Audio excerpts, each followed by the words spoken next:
Welcome friends to our new tutorial. Today we are going to talk about data types in Python. Let's get started. In Python there are two main data types. First one is numeric and second one is non-numeric. But before that there is a third type of data type which is none type. Let's see what is it. In Python, none represent a null value or no value at all. Unlike other programming languages, it is neither zero nor an empty string. It means an empty space or no value at all. Let's define a null variable. We can define a none using none keyword where n is capital. Let's run it. You can see the type shows none type and size is 1. You can also check its type using the type function. Pass the variable name inside the function and press enter. You can see its type is none. Next is int data type. It stores an integer value. What is an integer value? It represents a numeric which does not have a decimal point. Let's define an integer value I is equal to 3. If you execute it, you can see a new variable is created with name A and type is int. Also you can check the type using the type function. It shows int. Next is float. It stores floating point data, that is which have values after decimal like 3.5. Let's define a floating point variable. Let's say f equal to 3.5. If you execute it, it will be stored as float. But also if you use 3.0, then also it will be stored as float because you have mentioned the point and there are some value after point. Next data type is Boolean. Boolean, by its name you can understand it stores only two values, that is true and false. How to define a Boolean variable?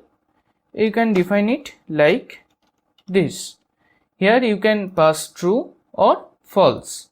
If you execute it, you can see a new variable b has been created with data type bool and it stores the value true. Now where it is used? It is used in composition or if-else statements. If you write 5 greater than 6, then it will give you output false, which is a Boolean type output. Also, you can assign a Boolean type output into variable. Let's say b2 is equal to 7 less than 8. If you execute it, it will store in b2 value true because 7 is less than 8. Now that is all for numeric data types. After that we will talk about derived or collections in Python. First one is string type data. We can define a string using single quote or double quote or using 3 quotes. Let us define a string using single quotes. Let's say I love Python. If you execute it, you can see a string type variable has been created here with type str, which is a shorthand of string, and it has value of I love Python. As you can see, it is collection of letters, that is you can divide it in I, space, L, O, VE, etc. Also we can retrieve different values from the variable. If you pass 1 inside third brackets, you will get the space. If you pass 2 here, you will get O because 0, 1, 2, 3. So the third is O. Now this is known as indexing. We also can retrieve series of values like 2 to 5. If you run this, you will get LOV, which is starts from here and ends here. Now we will further discuss on indexing later videos. For now, let us move into next data type, which is list. Unlike strings, we can store different type of object inside list. In strings, we can only store letters. Let's define a list. List is defined using brackets, and different objects like integer, float, Boolean are separated using commas. Let's execute it. You can see its data type is list and it has value of these three values. Also, you can store lists inside lists. Let's say we'll store 1, 2, 3 inside this list L. If you execute it, you can see the sublist is stored inside this list. Also, it supports indexing. If you say L2, then you will get the value true, which is 0, 1 and 2. Now next data type is tuple. Tuple is very much similar with lists. Let's define a tuple.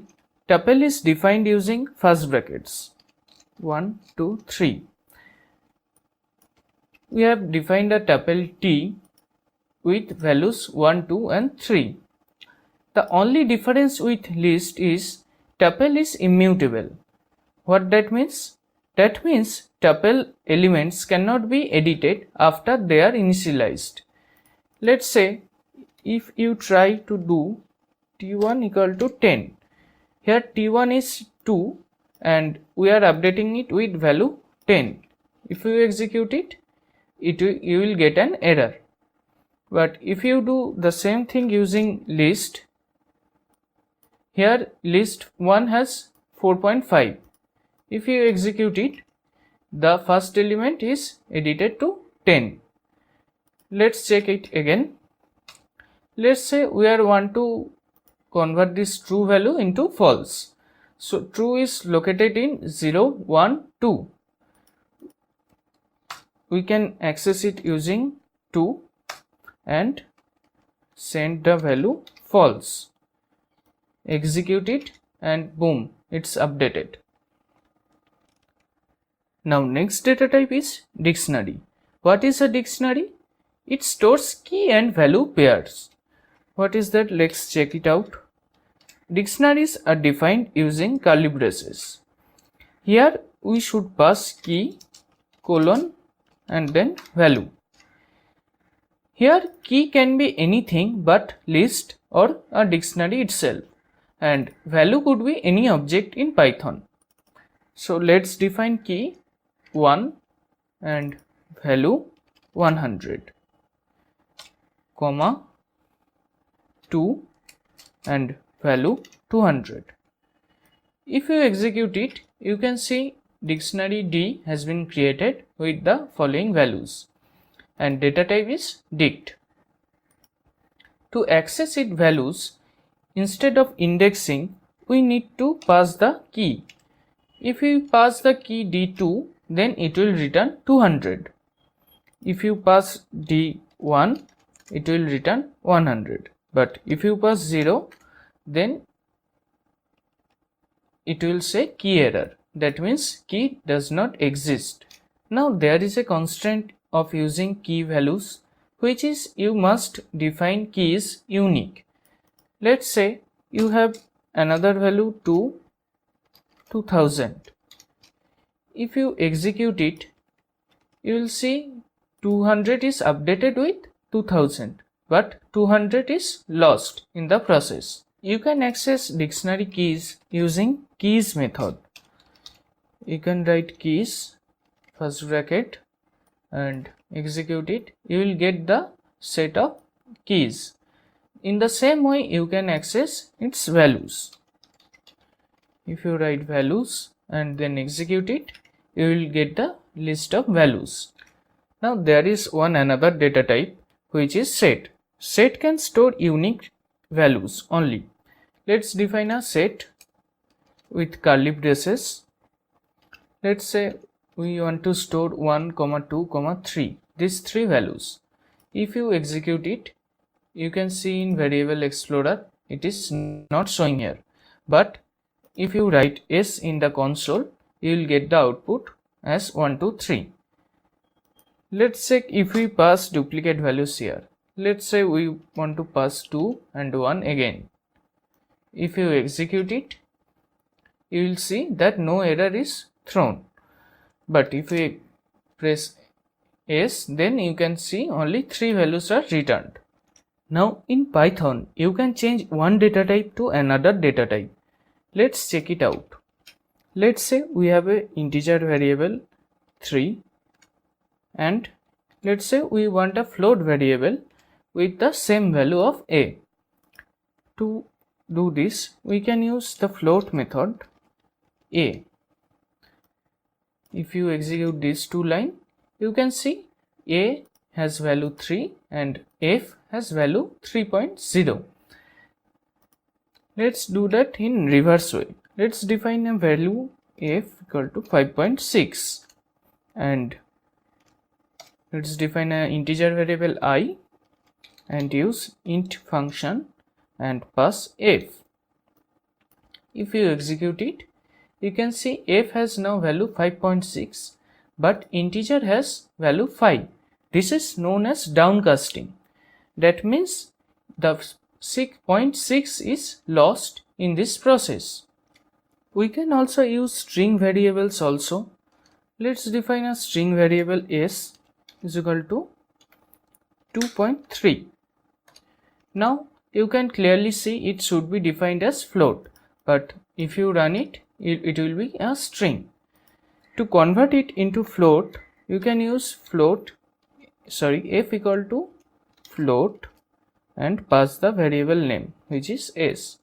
If you run this, you can see it is converted and f is now 2.3. What if we want to convert it into integer? If we write int instead of float here and run it, you can see you will get an error because it has a decimal 0.3, which is not an integer expression, and Python will throw an error upon receiving this.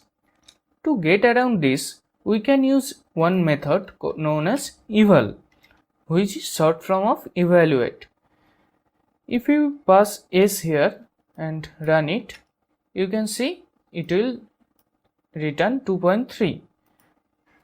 Also you can pass 2.0, run it, and you will get a float output. If you pass 2, you will get an integer output. Also you can store the outputs into variables. If you write f equal to eval, then f is now int and has the value of 2. Again, if you write 2.5 here and run it, you will get float variable with value 2.5. In the same way, you can use str function to convert any object into string function. Let's say s equal to str and we want to convert I into string. So we will pass I here. If you run this, you will get s as 5. Also you can convert list or tuple into string. Let's define a list first. Let's say L equal to 1, 2, 3. Execute it.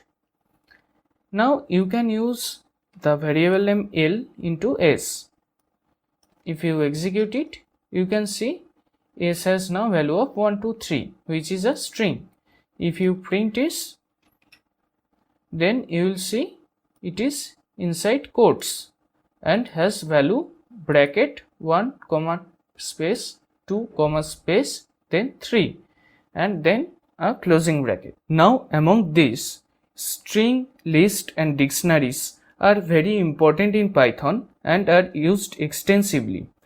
So we shall discuss these three data types later in details. Thank you guys for watching our videos. If you have any questions, please comment, and if you like the video, please like, share and subscribe. Thank you.